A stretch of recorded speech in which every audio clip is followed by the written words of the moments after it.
నమస్తే, నా పేరు తేజస్విని. బీసీఎన్ న్యూస్ కి స్వాగతం. ముందుగా ముఖ్యాంశాలు.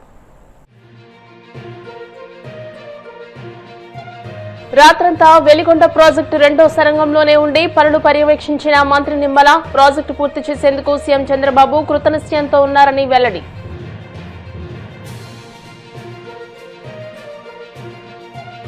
బాల కార్మిక వ్యవస్థను నిర్మూలించి బాలలను అభివృద్ధిలోకి తీసుకురావడమే లక్ష్యంగా కమిషన్ పనిచేయాలి. ఆరోగ్య శాఖ మంత్రి సత్యకుమార్ సూచనలు.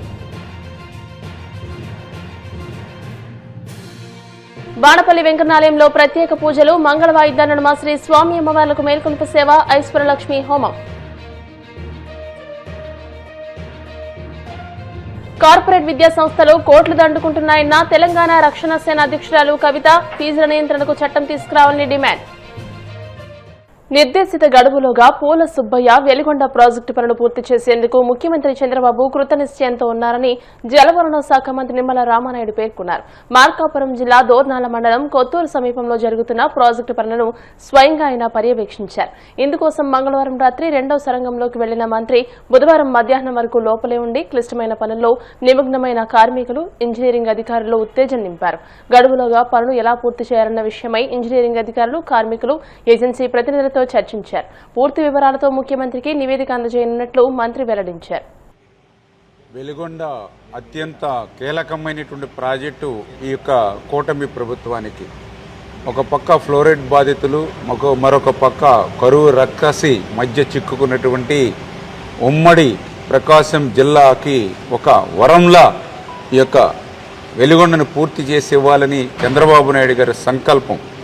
2026 సీజన్ కల్లా పూర్తి చేయాలనేటువంటి దృఢ సంకల్పంలో భాగంగానే ప్రతి వారం రివ్యూ చేసుకుంటూ క్షేత్రస్థాయిలో జరుగుతున్నటువంటి పనులు కూడా ఎప్పటికప్పుడు సమీక్షిస్తూ ముఖ్యమంత్రి గారికి మరి ఆయనకి ఈ యొక్క జరుగుతున్నటువంటి పనుల మీద సబ్మిషన్ చేయవలసినటువంటి దృష్ట్యా మరి ఏదైతే నిన్న పగలు రాత్రి మళ్ళీ ఈరోజు అంటే దగ్గర రాత్రి పగలు కూడా మరి టన్నెల్స్లోనే ఉండి ఆ టన్నెల్స్లో ఏదైతే యొక్క మిషనరీ కానీ 5 గాండ్రీల ఏదైతే పనిచేస్తుందో కాంక్రీట్ వర్క్ కానీ ఆ గాండ్రీలకు సంబంధించిన కాంక్రీట్ తెచ్చేటువంటి టీబీఎంలు ఏవైతే అవి కానీ అదేవిధంగా అక్కడ మ్యాన్ పవర్ కానీ ఇట్లా కోఆర్డినేషన్ ఎక్కడా కూడా లేకుండా కమ్యూనికేషన్ గ్యాప్ అనేది లేకుండా కోఆర్డినేట్ చేయడానికి ఉంటుందనేది ఒకటి ఉద్దేశం.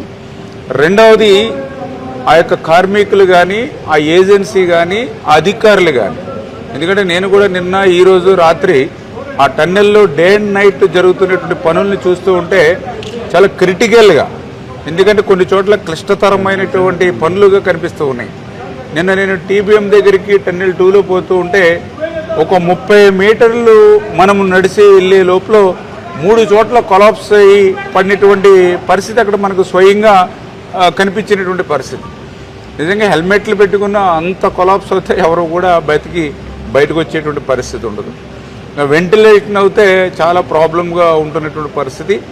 అటువంటి ఆక్సిజన్ శాతం తక్కువ ఉండి వెంటిలేషన్ తక్కువ ఉన్నటువంటి పరిస్థితుల్లో కూడా అక్కడ మరి డే అండ్ నైట్ పనిచేసేటువంటి కార్మికులు కానీ ఏజెన్సీ కానీ అధికారులు ఎవరైతే ఉంటారో వాళ్ళకు కూడా ఒక స్ఫూర్తి, ఓకే మన మంత్రి గారు కూడా వచ్చి మనతో పాటు పనుల్లో భాగస్వాములే టన్నెల్లోనే ఉంటున్నారనేది వాళ్ళు ఇంకా బాగా ఎక్కువ ఉత్తేజంగా పనిచేయడానికి, 2 వాళ్ళలో కూడా విశ్వాసం కలగడానికి, 3వది ఈ పని యొక్క సీరియస్నెస్ ఒక మంత్రి సైతం ముఖ్యమంత్రి గారు సైతం స్వయంగా ఈ యొక్క ప్రాజెక్టుని వారం క్షేత్రస్థాయిలో పరీక్షిస్తున్నారా అని అంటే ఈ ప్రాజెక్ట్ యొక్క అవసరం ఏంటనేది మనతో పాటుగా అందులో పనిచేసేటువంటి కార్మికులు, ఏజెన్సీ అధికారులకు కూడా అర్థమయ్యేటువంటి విధంగానే ఈ యొక్క పగలు రాత్రి కూడా ఈ టన్నెల్లోనే ఉండి పనులన్నింటినీ కూడా పర్యవేక్షించడం జరిగిందని చెప్పి తెలియజేసుకుంటూ, అందులో ముఖ్యంగా మీరందరూ కూడా చూశారు ఏదైతే టన్నెల్ బోరింగ్ మిషన్ టీబీఎం మరి 11.8 కిలోమీటర్ దగ్గర టన్నెల్ 2లో చిక్కుపడిపోయి మరి దగ్గర మరి 9.8 మీటర్స్ వ్యాసంతో ఏదైతే టన్నెల్ బోరింగ్ హెడ్ ఏదైతే ఉందో 175 మీటర్ల పొడవైతే టీబీఎం ఉందో ఒక్క చుక్క నీరు కూడా మన వదిలిన బయటకు వచ్చేటువంటి ప్రశ్నే లేదు. అటువంటి టీబీఎం మరి గత వైసీపీ పాలనలో అప్పుడు ఉన్నటువంటి ఏజెన్సీ కోర్టుకి వెళ్ళి దాన్ని వెలికి తీయడానికి వీలు లేదు, మా లావాదేవీలు పరిష్కరించకుండా అని చెప్పి స్టే ఆర్డర్ తెచ్చుకుంటే 5 సంవత్సరాల వైసీపీ పాలనలో ఆ స్టేని వేకౌట్ చేయడానికి ప్రయత్నం చేయలేదు, ఆ టీబీఎంను తొలగించడానికి ప్రయత్నం చేయలేదు. జాతికి అంకితం అంటూ మాత్రం ప్రజల్ని ఎంత దగా మోసం చేశాడో ఆ టీబీఎం మిషన్ చూస్తే అర్థమవుతున్నటువంటి పరిస్థితి. బాల కార్మిక వ్యవస్థను పూర్తిగా నిర్మూలించి బాలలను అభివృద్ధిలోకి తీసుకురావడమే లక్ష్యంగా కమిషన్ పనిచేయాలని ఆరోగ్య శాఖ మంత్రి వై సత్యకుమార్ ఆకాంక్షించారు. రాష్ట్ర బాలల హక్కుల పరిరక్షణ కమిషన్ చైర్మన్ గా వేటుకూరి సూర్యనారాయణరాజు పదవి బాధ్యతలు చేపట్టిన సందర్భంగా కాకినాడలోని గోదావరి కళాక్షేత్రంలో అభినందన కార్యక్రమాన్ని ఏర్పాటు చేశారు. దీనికి మంత్రి సత్యకుమార్ ముఖ్య అతిథిగా హాజరై మాట్లాడారు. బాలల హక్కుల పరిరక్షణ విషయంలో ఎటువంటి రాజీ పడవద్దని, వారిని రేపటి భావి భారత పౌరులుగా తీర్చిదిద్దేలా కమిషన్ సమస్యలు పరిష్కరించాలి అన్నారు. వేటుకూరి సూర్యనారాయణరాజు మాట్లాడుతూ రాష్ట్రంలో ఉన్న కమిషన్ పరిరక్షణ నిమిత్తం ఉన్న సమస్యలు తెలుసుకుని వాటిని పరిష్కరించే దిశగా పనిచేస్తానని చెప్పారు. ఈ కార్యక్రమంలో ఉమ్మడి తూర్పుగోదావరి జిల్లాకు చెందిన కూటమి ఎమ్మెల్యేలు, ఎమ్మెల్సీలు, ముఖ్య నాయకులు, కార్యకర్తలు పాల్గొన్నారు. ఈ రకంగా ఉంటే మన రాష్ట్రంలో ఇచ్చిన హామీ ప్రకారం కూడా మీరు అది చిన్న విషయాలే కావచ్చు, కానీ తల్లికి వందనం అంటే ప్రతి ఎంతమంది పిల్లలు ఉంటే అకౌంట్లో వేసేది. ఎన్ని ఇబ్బందులు ఉన్న, ఆర్థిక ఇబ్బందులు ఉన్న అన్నదాతను ఆడుకోవడం కోసం ప్రధానమంత్రి కిసాన్ ఇక్కడ మళ్ళీ అన్నదాత సుఖీభవ 20,000 ఇచ్చే రూపం, లేదా దీపం పథకం కింద ఉచిత కనెక్షన్లు కేంద్ర ప్రభుత్వం ఇస్తుంటే ఉచితంగా సిలిండర్లు అందజేసామని రాష్ట్ర ప్రభుత్వం చేస్తూ ఉంది. లేదా అది మత్స్యకారులకు ఉపయోగపడేలా కావచ్చు, చేనేతలు ఉపయోగపడే వాళ్ళ కావచ్చు, ఈ రకంగా అన్ని రకాలుగా ఉపయోగపడుతూ ఒక ఆరోగ్య రంగానికి కూడా అనేక రకాల కార్యక్రమాలు తీసుకొస్తే నేను వాటిలో గురించి మాట్లాడదలుచుకోవాలి. కానీ ఒక విషయం, ఒక సంక్షేమ పథకం అనేది ఆరోగ్య వ్యవస్థ కూడా ఏ రకంగా ఉపయోగపడగలుగుతున్నదని ఒక చిన్న విషయం మాత్రం చెప్తాను. ఈ దేశంలో ఎందుకు అమలవవు అనే ఆలోచనతో నా అంతట నేనుగా ఆ రోజున్న పెద్దలు యొక్క ఉపన్యాసాలు, అటల్ బిహారీ వాజ్పేయి గారు ఉపన్యాసాలు కానీ, మన రాష్ట్రానికి సంబంధించిన వెంకయ్య నాయుడు గారి ఉపన్యాసాలు కానీ, అనేక పెద్దల యొక్క వాళ్ళ ఆలోచన ధోరణి గమనించిన తర్వాత ఈ దేశం కోసం పని చేయాలి అనే ఆలోచనతో ఆ రోజు అఖిల భారతీయ విద్యార్థి పరిషత్ ఆధ్వర్యంలో నేను ఆ రోజు జాయిన్ అవ్వటం జరిగింది. ఆ తర్వాత అనేక కార్యక్రమాలు నిర్వహించటం, ఆ సమయంలోనే అనేక మంది స్నేహితులు ప్రోత్సాహం, ఆ విధంగా విద్యార్థి రాజకీయాల్లో అందరూ సమన్వయంతో మా ఎస్కేబిఆర్ కాలేజీలో నేను చదివే సమయంలో ఒక కులం లోపలుంటే ఒక కులం బయట ఉండేది ఏదైనా కార్యక్రమాలు చేస్తూ ఉంటే. కానీ మొట్టమొదటిసారి నేను ఆ కాలేజీలో చదివే సమయంలో అన్ని కులాలని ఆ బంద్లో పాల్గొని ఆ కాలేజీ అభివృద్ధి కోసం మొదటిసారి అక్కడ ఒక ఉద్యమాన్ని తీసుకురావడం జరిగింది. 14లో నరేంద్ర మోడీ గారు ప్రధానమంత్రి అయ్యారు. ఆ విధంగా మాకు దేవుడు కూడా కరుణించాడు. ఉమ్మడి తూర్పుగోదావరి జిల్లాలో ఆ రోజు ఆ విధంగా భారతీయ జనతా పార్టీని కింద స్థాయి వరకు, ఎందుకంటే నేను జిల్లా అధ్యక్షులుగా అయ్యేటప్పుడు 33 మండలాలు కమిటీలు ఉండి సంస్థాగతంగా, తర్వాత మొత్తం 72 మండలాల్లో అంటే పార్టీలో ఉమ్మడి తూర్పుగోదావరి జిల్లాలో అటు భద్రాచలం వరకు ఉంది.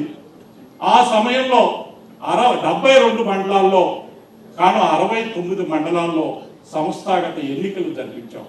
ఆ విధంగా నిన్ననే 2వ విడత 10,000 మందికి ఇవ్వటం జరిగింది. సుమారుగా ఇప్పటి వరకు 44,000 మందికి ఈరోజు పేద విద్యార్థులు కూడా కార్పొరేషన్ స్కూల్స్ లో చదువుకునే అవకాశం కేంద్ర రాష్ట్ర ప్రభుత్వాలు కల్పిస్తున్నాయి. అవి సక్రమంగా అమలయ్యే విధంగా చూడవలసిన బాధ్యత ఈ కమిషన్ మీద ఉంటుంది. అలాగే ఏదైతే స్కూల్స్ ఉన్నాయో మధ్యాహ్న భోజన పథకం కానీ, సోషల్ వెల్ఫేర్ హాస్టల్స్ లో కానీ, బీసీ హాస్టల్స్ లో కానీ, ఈ హాస్టల్స్ లో అన్ని వసతులు, పిల్లలకు కావలసిన అన్ని వసతులు సక్రమంగా అమలు అయ్యే విధంగా చూడవలసిన బాధ్యత కూడా ఈ కమిషన్ మీద ఉంటుంది. అదేవిధంగా ఏదైతే పిల్లల మీద ఈరోజు సోషల్ మీడియా యొక్క ప్రభావం ఎక్కువగా ఉండటం వల్ల ఈరోజు బాలల మీద అనేక దాడులు, అగత్యాలు, ఏదైతే అత్యాచారాలు ఈరోజు నిన్న కాక మొన్న హిందూ పేపర్లో మనం చూడటం జరిగింది. కృష్ణా జిల్లాలో 12 సంవత్సరాల ఒక అమ్మాయి పిల్లవాడిని కన్నారు. ఈ విధంగా చట్టాలు 18 సంవత్సరాల వరకు పిల్లలకి పెళ్లిళ్ళు చేయకూడదని ప్రభుత్వ చట్టం విధించినప్పటికీ కూడా మనకి స్వతంత్రం వచ్చి ఇన్ని సంవత్సరాలు అయిన తర్వాత కూడా ప్రభుత్వం ఎన్ని చట్టాలు చేసినప్పటికీ కూడా కింద స్థాయిలో అమలులో ఇబ్బందులు కలుగుతున్నాయి. రాబోయే రోజుల్లో మేము కమిషన్ ఇప్పుడు వరకు మహిళా కమిషన్ విన్నాం, లేకపోతే ఆర్టీఐ విన్నాం, కానీ బాలల హక్కుల గురించి మేము వినలేదని అనేక మంది చాలా మంది చెప్తూ ఉన్నారు. కోనసీమ తిరుమలగా వర్ధిల్లుతున్న వాడపల్లి శ్రీ వెంకటేశ్వర స్వామి ఆలయంలో గురువారం ప్రత్యేక పూజలు వైభవంగా నిర్వహించారు. మంగళ వాయిద్యానుమ శ్రీ స్వామి అమ్మవార్లకు మేల్కొలుపు సేవను నిర్వహించిన అనంతరం ఐశ్వర్యలక్ష్మి హోమాన్ని జరిపించారు. అర్చకులు శ్రీ స్వామి అమ్మవార్ల వసంత మండపంలో అష్టోత్తర పూజలు నిర్వహించగా ప్రత్యేక అలంకరణలో ఉన్న స్వామిని దర్శించుకుని భక్తులు తరించిపోయారు. ఇప్పుడు కాసేపు ప్రకటనలు.